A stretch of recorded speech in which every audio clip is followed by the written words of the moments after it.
तुम्हारी गुलामी और तुम्हारी गरीबी ने पश्चिम को ये ख्याल दे दिया है कि तुम किसी कीमत के नहीं हो, तुम जिंदा भी नहीं हो, तुम मुर्दों की एक जमात हो। और जो लोग मुझसे पहले पश्चिम गए, विवेकानंद, रामतीर्थ, योगानंद और दूसरे हिंदू सन्यासी, उनमें से किसी का अपमान पश्चिम में नहीं हुआ। कोई दरवाजे उनके लिए बंद नहीं हुए, क्योंकि उन्होंने झूठ का सहारा लिया। उन्होंने बुद्ध के साथ जीसस की तुलना की, उन्होंने उपनिषद के साथ गीता की तुलना की, गीता के साथ बाइबल की तुलना की। पश्चिम के लोगों को और भी गौरवमंडित किया। गुलाम तुम थे, गरीब तुम थे, तुम्हारे सन्यासियों ने तुम्हें आध्यात्मिक रूप से भी दरिद्र साबित किया, क्योंकि उन्होंने तुम्हारी ऊंचाइयों को भी पश्चिम की साधारण नीचाइयों तक खींच कर खड़ा कर दिए। मेरी स्थिति एकदम अलग थी। मैंने पश्चिम से कहा कि भारत आज गरीब है, हमेशा गरीब नहीं था। एक दिन था कि सोने की चिड़िया था।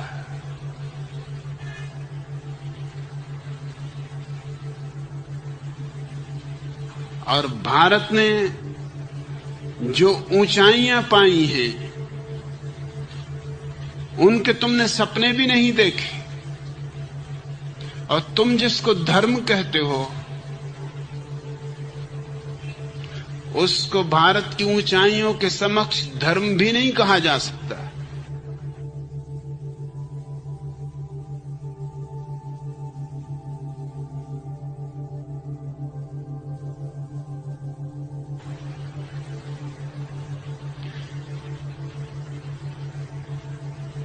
जीसस मांसाहारी हैं,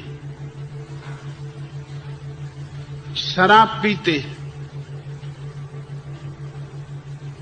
भारत का कोई धर्म यह स्वीकार नहीं कर सकता कि उसका परम श्रेष्ठ पुरुष मांसाहारी हो, शराब पीता हो, जिसमें इतनी भी करुणा न हो कि अपने खाने के लिए जीवन को बर्बाद करता हो।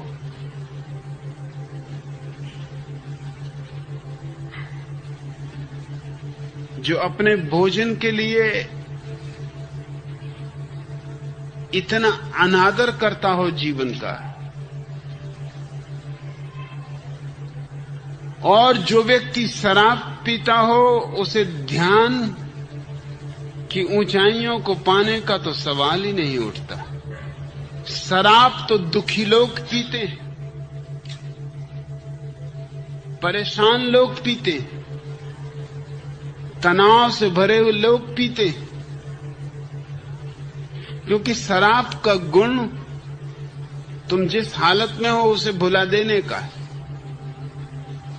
अगर तुम परेशान हो, पीड़ित हो, दुखी हो, शराब पी के थोड़ी देर को तुम भूल जाते हो। दूसरे दिन फिर दुख वापस खड़े हो जाएंगे। शराब दुखों को मिटाती नहीं, सिर्फ बुलाती है। ध्यान दुखों को मिटाता है, बुलाता नहीं। और ध्यान और शराब विरोधी।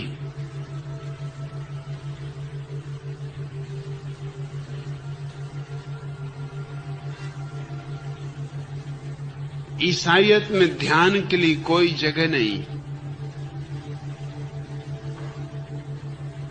लेकिन तुम्हारे विवेकानंद और योगानंद और रामतीर्थ सिर्फ प्रशंसा पाने के लिए पश्चिम की ये समझाने की कोशिश करते रहे कि जीसस उसी कोटि में आते हैं जिसमें बुद्ध आते हैं, जिसमें महावीर आते हैं, ये झूठ था।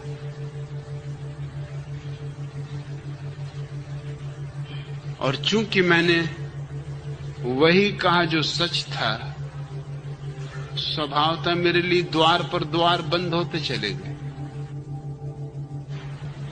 रामकृष्ण के पास एक आदमी पहुंचा। वह एक पुराना योगी था, रामकृष्ण से उम्र में ज्यादा था। रामकृष्ण गंगा के तट पर बैठे थे। उस आदमी ने आके कहा कि मैंने सुना है तुम्हें लोग पूछते, लेकिन अगर सच में तुम्हारे जीवन में अध्यात्म है तो आओ मेरे साथ गंगा पर चलो। रामकृष्ण ने कहा थके मांदे हो, थोड़ा बैठ जाओ फिर चल लेंगे। अभी कहीं जाने की भी कोई जरूरत नहीं है, और तब तक कुछ थोड़ा परिचय भी हो ले, परिचय भी नहीं है। पानी पर चलने में तुम्हें कितना समय लगा सीखने में? उस आदमी ने कहा 18 वर्ष। रामकृष्ण हंसने लगे। उन्होंने कहा मैं तो पानी पे नहीं चला, क्योंकि 2 पैसे में गंगा पार कर जाता हूं। 2 पैसे का काम 18 वर्ष में सीखना मैं मूर्खता समझता हूं, अध्यात्म नहीं। और इसमें कौन सा अध्यात्म है कि तुम पानी पे चल लेते हो?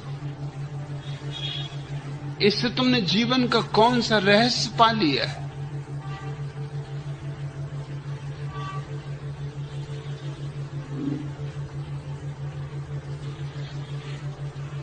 एक घटना मुझे स्मरण आती है जो तुम्हें फर्क को समझाएगी। जीसस के संबंध में कहा जाता है कि उन्होंने एक मुर्दे आदमी को जिंदा किया। जरा सोचने की बात है कि मुर्दे रोज मरते, एक को ही जिंदा किया जो आदमी मुर्दों को जिंदे कर सकता था।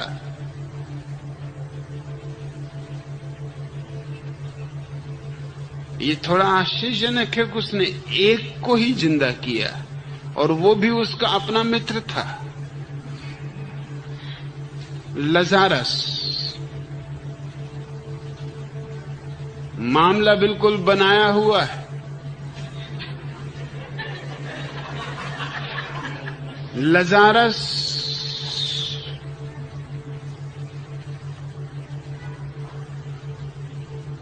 एक गुफा में लेटा हुआ है, और जीसस बाहर आके आवाज देते हैं, लजारस उठो। मृत्यु से बाहर जीवन में आ, और लजारस तत्काल गुफा के बाहर आ जाते। अब बहुत सी बातें विचारनी है।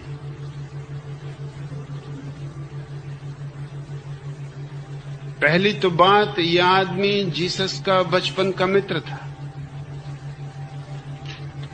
दूसरी बात, जो आदमी मर जाने के बाद वापस लौटा हो, उसके जीवन में कोई क्रांति घटनी चाहिए। लजारस के जीवन में कोई क्रांति नहीं घटी। इस घटना के अलावा लजारस के बाबत कहीं कोई उल्लेख नहीं।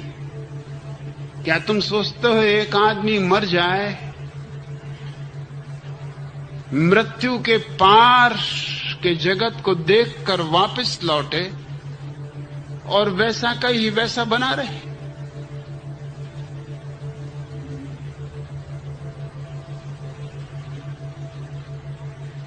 और जब एक आदमी को जीसस जिंदा कर सकते थे, तो फिर किसी को भी मरने की जुदिया में जरूरत क्या थी?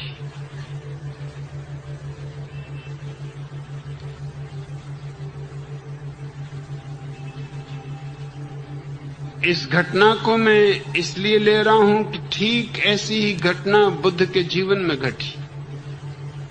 वे एक गांव में आए हैं, वहां एक स्त्री का इकलौता बेटा, उसका पति मर चुका है, उसका अन्य बच्चे मर चुके हैं, एक बेटा जिसके सहारे वो जी रही वो भी मर गया। तुम सोच सकते हो उसकी स्थिति, वो बिल्कुल पागल हो उठी। गांव के लोगों ने कहा कि पागल होने से कुछ भी ना होगा, बुद्ध का आगमन हुआ है, ले चलो अपने बेटे को, रख दो बुद्ध के चरणों में और कहो उनसे कि तुम तो परम ज्ञानी हो, जिला दो इसे, मेरा सब कुछ छिन गया। इसी एक बेटे के सहारे में जी रही थी, अब ये भी छिन गया, अब तो मेरे जीवन में कुछ भी ना बचा।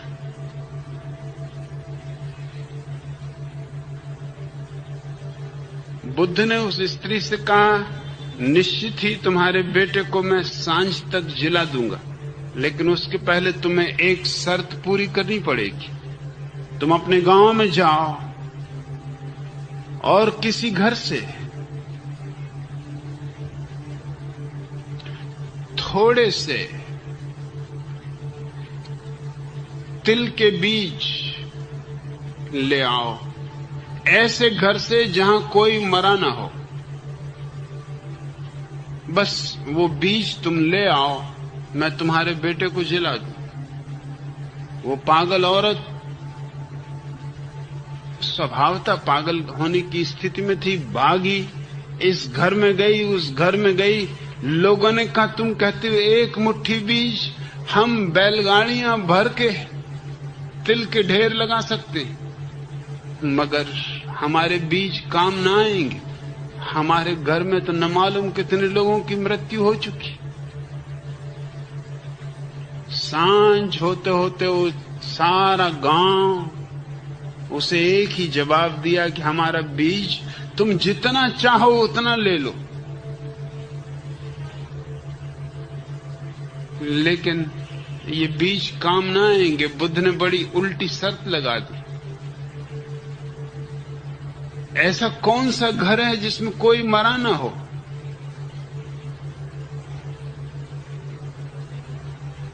दिन भर का अनुभव उस स्त्री के जीवन में क्रांति बन गया। वो वापस आई, उसने बुद्ध के चरणों को छुआ और कहा कि भूलें, छोड़ें इस बात को कि लड़का मर गया। यहां जो भी आया है उसको मरना पड़ेगा। तुमने मुझे ठीक शिक्षा दे दी। अब मैं तुमसे ये चाहती हूं कि इसके पहले मैं मरूं, मैं जानना चाहती हूं वो कौन है मेरे भीतर जो जीवन है। मुझे दीक्षा दो।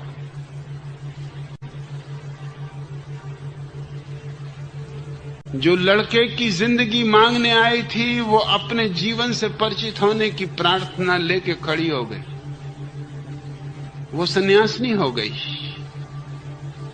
और बुद्ध के जो शिष्य परम अवस्था को उपलब्ध हुए, उनमें अग्रणी थी। इसको मैं क्रांति कहता हूं। बुद्ध अगर उस लड़के को जिंदा भी कर देते तो भी क्या था, एक दिन तो वो मरता ही। लजारस भी एक दिन मरा होगा। लेकिन बुद्ध ने उस स्थिति का एक आध्यात्मिक रुख, एक नया आयाम ले लिया। हम हर चीज को ऊपरी और बाहरी तल से देखने के आदी नहीं। मैं मानता हूं बुद्ध ने जो किया वो महान है, और जो जीसस ने किया वो साधारण, उसका कोई मूल्य नहीं। मेरी इन बातों ने पश्चिम को घबरा दिया। घबरा देने का कारण ये था कि पश्चिम आदी हो गया है एक बात का कि पूरब गरीब है, भेजो ईसाई मिशनरी और गरीबों को ईसाई बना लो, और करोड़ों लोग ईसाई बन रहे हैं।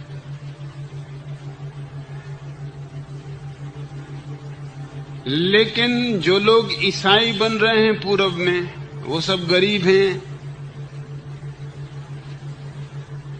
भिखारी हैं, अनाथ हैं, आदिवासी हैं, भूखे हैं, नंगे हैं।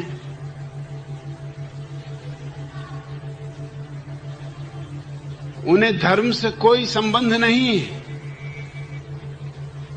उन्हें स्कूल चाहिए, अस्पताल चाहिए, दवाइयां चाहिए, उनके बच्चों के लिए शिक्षा चाहिए, कपड़े चाहिए, भोजन चाहिए। ईसाईयत कपड़े और रोटी से उनका धर्म खरीद रही है। मुझे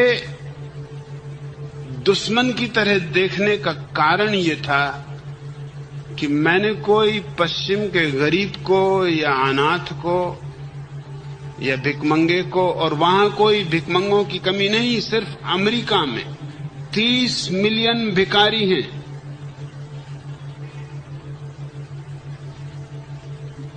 जो दुनिया के दूसरे भिखारियों को ईसाई बनाने में लगे हैं, वो अपने भिखारियों के लिए कुछ भी नहीं कर रहे हैं, क्योंकि वो ईसाई हैं ही।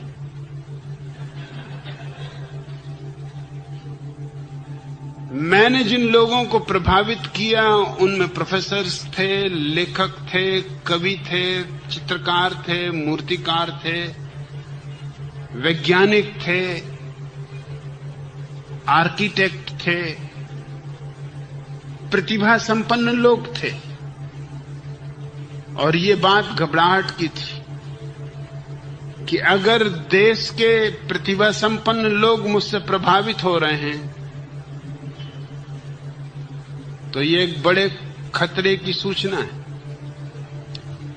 क्योंकि यही लोग हैं जो रास्ता तय करते हैं दूसरे लोगों के लिए।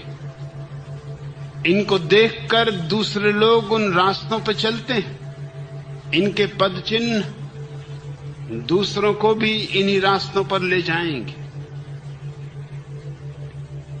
और मैंने किसी को भी नहीं कहा कि तुम अपना धर्म छोड़ दो।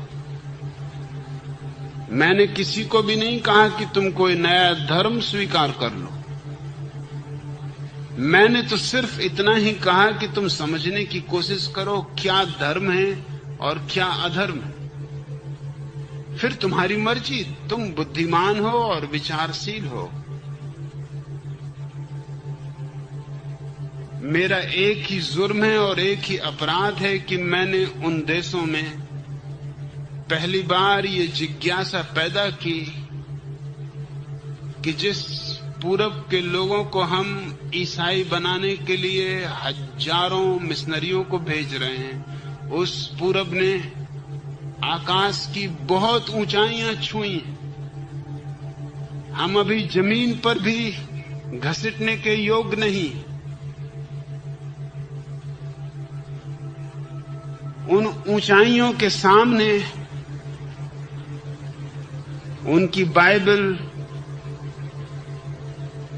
उनके प्रोफेट, उनके मसीहा बहुत बचकाने, बहुत अदना, अप्रौढ़, अपरिपक्व सिद्ध होते हैं। इससे एक घबराहट और एक बेचैनी पैदा हो गई। मेरी एक भी बात का जवाब पश्चिम में नहीं है। मैं तैयार था प्रेसिडेंट रोनाल्ड रीगन से व्हाइट हाउस में डिस्कस करने को खुले मंच पर, क्योंकि वो फंडामेंटलिस्ट ईसाई है। वो मानते हैं ईसाई धर्म ही एकमात्र धर्म है, बाकी सब धर्म सब थोथे।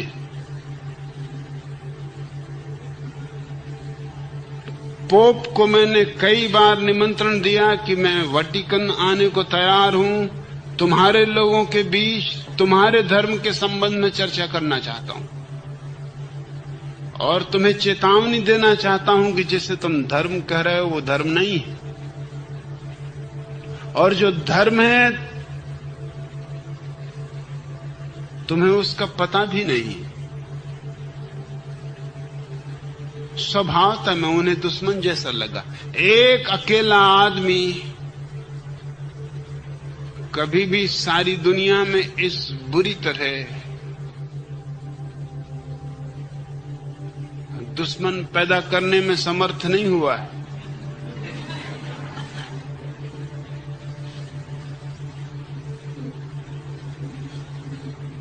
हर देश की पार्लियामेंट ने निश्चित किया हुआ है कि मैं उनके देश में प्रवेश न कर सकूं, क्योंकि मैं खतरनाक आदमी हूं। मैं उनकी नैतिकता को नष्ट कर दूंगा, उनके धर्म को नष्ट कर दूंगा।